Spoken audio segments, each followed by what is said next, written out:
तो hello student, कैसे हैं आप लोग। मेरी आशा होगी कि आप बहुत स्वस्थ मज़े कर रहे होंगे, स्वस्थ होंगे। ओके, तो आज हम क्या जानने वाले हैं, संयुक्त या फिर कहिए यौगिक। तो संयुक्त या फिर यौगिक, इनकी सूक्ष्मदर्शी, ठीक है, संयुक्त सूक्ष्मदर्शी के बारे में हम जानेंगे, जो कि बोर्ड एग्जाम बेस के लिए बहुत ही इंपॉर्टेंट होता है। इसलिए आज हम इसकी टॉपिक को जानते हैं और बहुत बेहतरीन क्लास होने वाली है। ओके, तो अगले लेक्चर में मैंने क्या बताया था, दर्शन कोण और आवर्धन क्षमता, ये चीजें मैंने बताई थी। दर्शन कोण, आवर्धन क्षमता क्या होती है, उसको आप लोग जा करके देखिए। दर्शन कोण क्या होता है कि यदि मान लीजिए ये वस्तु यहाँ पर, मान लीजिए ये हमारे पास मार्कर है, तो यहाँ पर रखा है, तो इसकी साइज हमारे पे कितनी बनेगी प्रतिबिंब, तो 25 सेंटीमीटर से दूर रखते हैं, ठीक है। तो मान लीजिए जितना सामने हमारे पास है, सपोज करिए हमारे इतने पास है, ठीक है, तो इसका प्रतिबिंब मेरे आंख में कितना बन रहा होगा, बड़ा बन रहा होगा। और इसी मार्कर को यदि हम मान लीजिए कि दूर रख देते हैं, ठीक है, कितना दूर, 1 मीटर या 3-4 मीटर दूर रख देते हैं, तो इसका प्रतिबिंब मेरे आंख पर क्या बनेगा, बहुत छोटा बनेगा। क्या बनेगा, बहुत छोटा, ठीक है। तो ये क्या होता है, मतलब जितनी पास में वस्तु रखी जाए उसका जो दर्शन कोण, मतलब जो वहाँ पे एंगल बन रहा है, कोण, ठीक है, वो क्या होगा, ज़्यादा हो जाएगा। और जितना दूर वस्तु रहेगा उसका एंगल उतना ही कम, ठीक है। तो दर्शन कोण समझ सकते हैं कि नहीं आप, कि दर्शन कोण वस्तु के ऊपर डिपेंड करता है कि कितने, यदि पास में है तो दर्शन कोण बड़ा, और यदि दूर रहेगा तो दर्शन कोण छोटा होता है, ठीक है। बट आज हम क्या जानेंगे, संयुक्त सूक्ष्मदर्शी के बारे में। तो संयुक्त सूक्ष्मदर्शी होती क्या है, जैसा कि आपको संयुक्त सूक्ष्मदर्शी, ठीक है, जैसा कि आपको नाम से स्पष्ट हो रहा है, सूक्ष्मदर्शी मतलब क्या हुआ कि सूक्ष्म मतलब छोटा सा चीज, मीन्स क्या, छोटा सा चीज एकदम स्मॉलेस्ट, ठीक है, उसको क्या बनाए, बड़ा दिखाए, ठीक है। सिंपल सा बात। सूक्ष्मदर्शी का क्या कार्य हुआ, यदि इसकी परिभाषा लिखेंगे तो क्या हो जाएगा कि यदि हम क्या करें कि यह एक ऐसा प्रकाशीय केंद्र, क्या यह एक ऐसा प्रकाशीय केंद्र है जो क्या करता है, किसी सूक्ष्म वस्तु को बड़े में दिखाता है। क्या करता है, सूक्ष्म वस्तु को बड़े में दिखाता है। ओके, इसका डेफिनेशन आपको स्क्रीन पे दिखेगा, आप अपने नोट्स में राइट कर सकते हैं। ज़्यादा नहीं, 1 लाइन का डेफिनेशन है, आप देख सकते हैं। ओके, अब हम जानते हैं कि समायोजन के बारे में क्या चीज़ें होती हैं। सूक्ष्मदर्शी में क्या होता है, एक अभिदृश्यक लेंस होता है, एक नेत्रिका होती है। नेत्रिका होती है कि एक अभिदृश्यक लेंस होता है, ठीक है। तो उसमें क्या होता है कि एक नेत्रिका आपके पास, मान लीजिए अभिदृश्यक लेंस ये, ठीक, ये आपके पास इतना छोटा सा बेलन है। अब इस यहीं से आपके पास क्या है, क्या,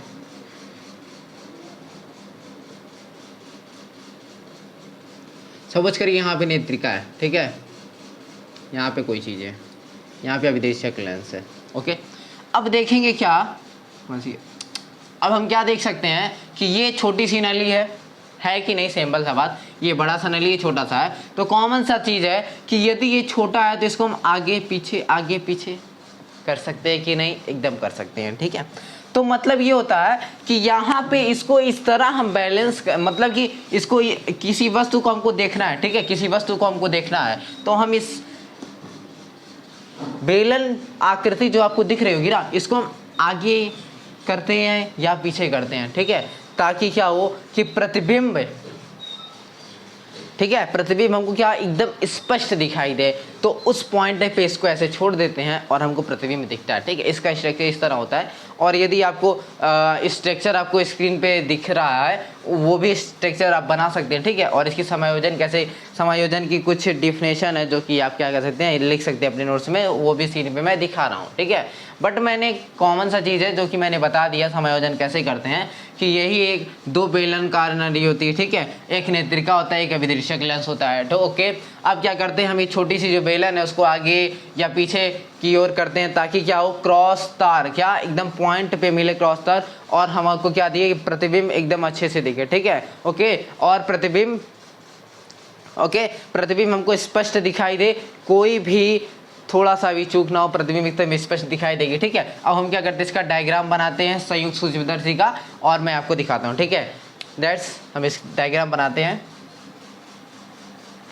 तो देख सकते होंगे आपको स्क्रीन पे एक डायग्राम दिख रहा होगा, ओके, वो बुक की डायग्राम है, आप उसको अपने नोट्स में बना सकते हैं, ठीक है। और मैंने अपने व्हाइट बोर्ड पर बना दिया है डायग्राम, बट आपको जो कॉपी में बनाना है जो मैं आपको स्क्रीन पे दिखा रहा हूँ, ठीक है। ओके, वो बुक का डायग्राम है और ये आपको मैंने व्हाइट बोर्ड पे जो डायग्राम बनाया है वो मैं अभी आपको समझाता हूँ, ठीक है।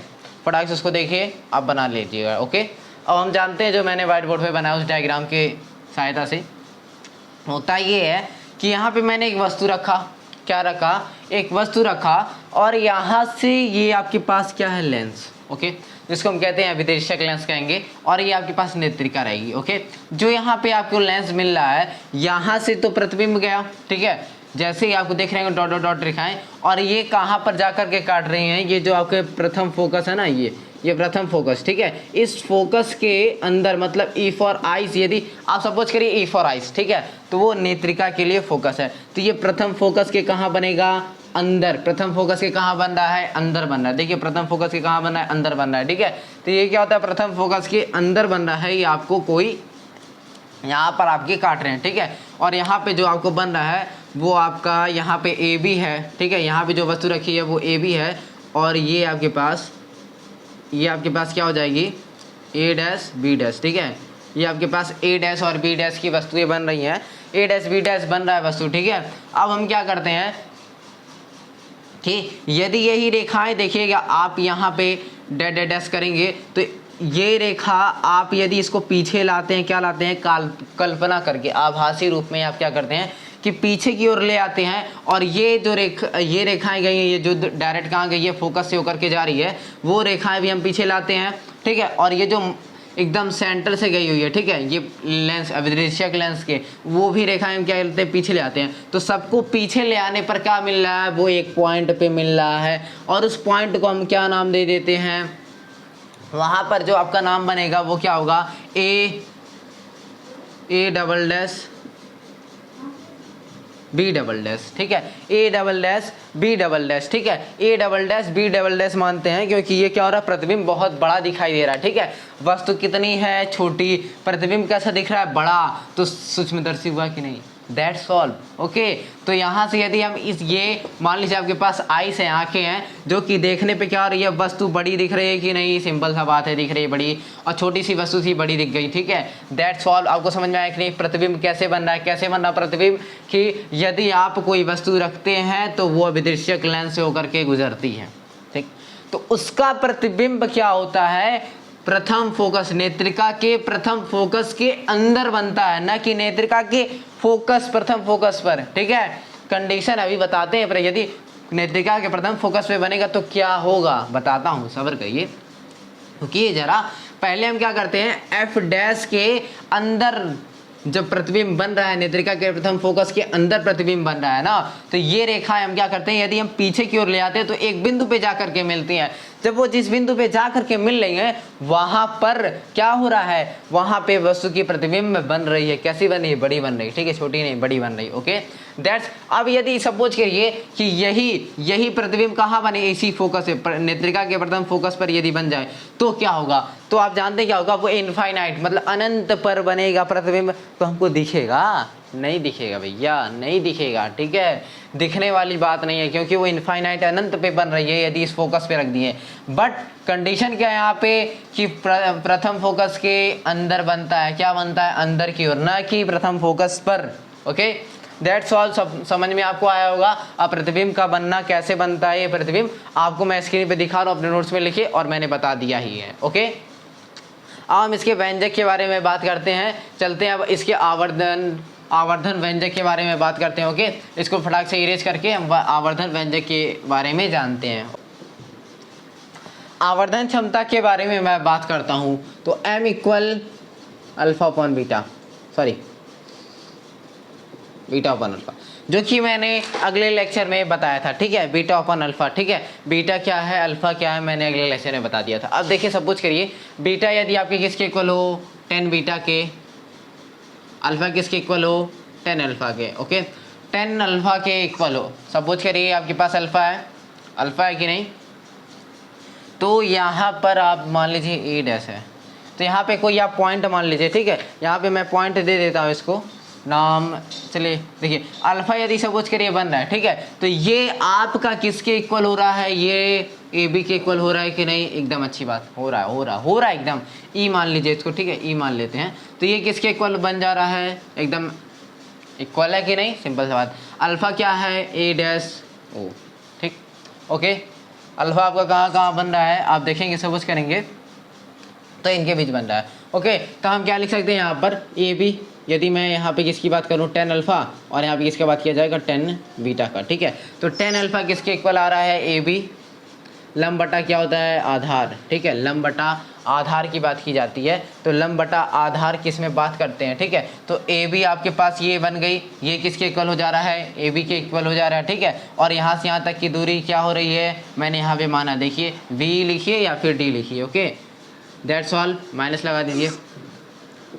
बीटा के बारे में यदि वहीं हम बात करेंगे, तो बीटा के बारे में यदि आप बात करेंगे तो इन दोनों, इस सब को लेंगे, ठीक है, इसको और इसको। तो आपको क्या दे मिलेगा, लंब क्या आपके पास ए डैश बी डैश, और अपॉन में क्या मिल रहा है आपको, देख सकते हैं क्या मिल रहा है, ओ डैश और ए डैश, ये चीज़ें आपको मिल लेंगे, ठीक है, ओके। अब आपके पास ये है, तो यदि आप यहाँ से m निकालते हैं, क्या निकालते हैं, यदि आप यहाँ से m निकालते हैं, ठीक है, ओके। तो बीटा की 10 बीटा के जगह पे हम क्या लिख सकते हैं, A dash B dash upon में ओ ए डैश, सॉरी ओ डैश ए डैश, मल्टीप्लाई किससे करेंगे, ए बी और माइनस डी, वन सेकेंड, और ये यहाँ पे क्या है, मल्टीप्लाई नहीं डिवाइड में है ना, तो ये चेंज हो जाएगा, ठीक है। तो माइनस डी ऊपर चला जाएगा और ए बी नीचे चला आएगा, ओके। तो देखेंगे ओ डैश और ए डैश की वैल्यू क्या, माइनस यू ई होगी, क्या होगी, माइनस यू ई। आप डायग्राम में देख सकते हैं, अपॉन में ए बी है, ठीक है, इक्वल क्या है आपके पास, यहाँ पे माइनस, सॉरी इक्वल नहीं, मल्टीप्लाई, माइनस डी अपॉन में क्या है, माइनस यू ई, ठीक है। तो माइनस से माइनस आपके पास कैंसिल हो जाएगा, तो आपके पास बचेगा क्या, ए डैश बी डैश अपॉन में क्या बचेगा, ए बी इंटू क्या हो जाएगा, डी अपॉन यू ई, क्या हो जाएगा, डी अपॉन यू ई, ये चीज़ें आपके पास बचेंगी, सिंपल सा बात है। अब मैं क्या लेता हूँ, दो त्रिभुज लेता हूँ, ओके। क्या लेते हैं हम, दो त्रिभुज लेते हैं, आपको दिख रहा होगा यहाँ पे, हम लेते हैं त्रिभुज ए डैश बी डैश ओ, वह त्रिभुज क्या लेंगे, ए बी ओ में, ठीक है। इन दोनों त्रिभुजों में आप देखेंगे क्या कि आप यहाँ से O dash, sorry one second, sorry A dash O, पहले हम ले लेते हैं A dash B dash, okay. पहले मैं ये इसका ले लेता हूँ, और इक्वल किसके ले लेता हूँ, ए डैश ओ अपॉन में क्या हो जाएगा, ए ओ, ओके। अब देखिए ये किसके इक्वल हो जाएगा, ए डैश ओ और ए ओ, ये किसके इक्वल हो जा रहा है, आप देखेंगे यहाँ पे ए डैश ओ किसके बराबर है, आपको खुद देखना है कि ये किसके बराबर है, ठीक है। तो आप देखेंगे ये किसके बराबर है, v0 किसके बराबर है, v0 और u0, ओके। और यहाँ पे माइनस ऑलरेडी लगेगा, ठीक है, ये किसके इक्वल रहेगा, माइनस लगेगा, ठीक है। देखिए यहाँ पे माइनस u0 है कि नहीं, ठीक है, यहाँ पे v0 है, एकदम रखा मैंने, समझ में आ रहा है कि नहीं, इक्वल, ओके। ये ए डैश बी डैश अपॉन में ए बी है कि नहीं। अब देखिए यहाँ पर हम लिख सकते हैं कि नहीं, इसको मान लीजिए इक्वेशन फर्स्ट, यहाँ लिखेंगे क्या आप, समीकरण 1 से, ठीक है, क्या समीकरण 1 से। यदि आपके पास ये डायग्राम मैं नहीं बनाता तो जगह मेरे पास पर्याप्त थी, ठीक है। तो यहाँ क्या लिख सकते हैं, समीकरण 1 से m इक्वल हम क्या लिख सकते हैं, ये minus v0 u0 multiply d upon you ई। आपके पास इक्वेशन आ गया कि नहीं, दैट सॉल्व हो गया कि नहीं, आपके पास इक्वेशन, आपके पास आवर्धन क्षमता प्रूफ हो गया, ओके। अब हम कंडीशन जान लेते हैं कि यदि आपके पास, यदि ये कहाँ बने, ये प्रतिबिंब एक प्रथम फोकस पे बन जाए तो क्या होगा, ठीक है। तो हम फटाक से इसको इरेज करते हैं।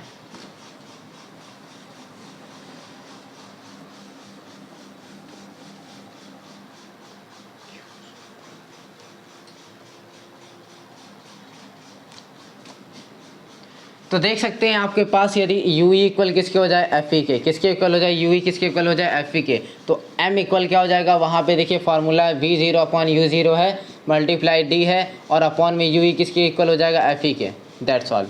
ये कौन सा कंडीशन था, जब क्या बने, जब प्रतिबिंब किस पे बन जाए, प्रथम फोकस पर प्रतिबिंब में क्या हो जाए, फॉर्मूले पहले से आना है तो कोई दिक्कत वाली बात नहीं है। यहाँ पे माइनस डी रखे, v इक्वल हो जाए माइनस डी के, और u किसके हो जाए, माइनस यू ई के, और f किसके हो जाए, एफ ई के, ठीक है। ये तो आप जान रहे हैं, सिंपल सा बात है। यहाँ क्या आ जाए, सबसे हम d से मल्टीप्लाई कर दें, माइनस माइनस क्या हो जाएगा, plus d upon F E.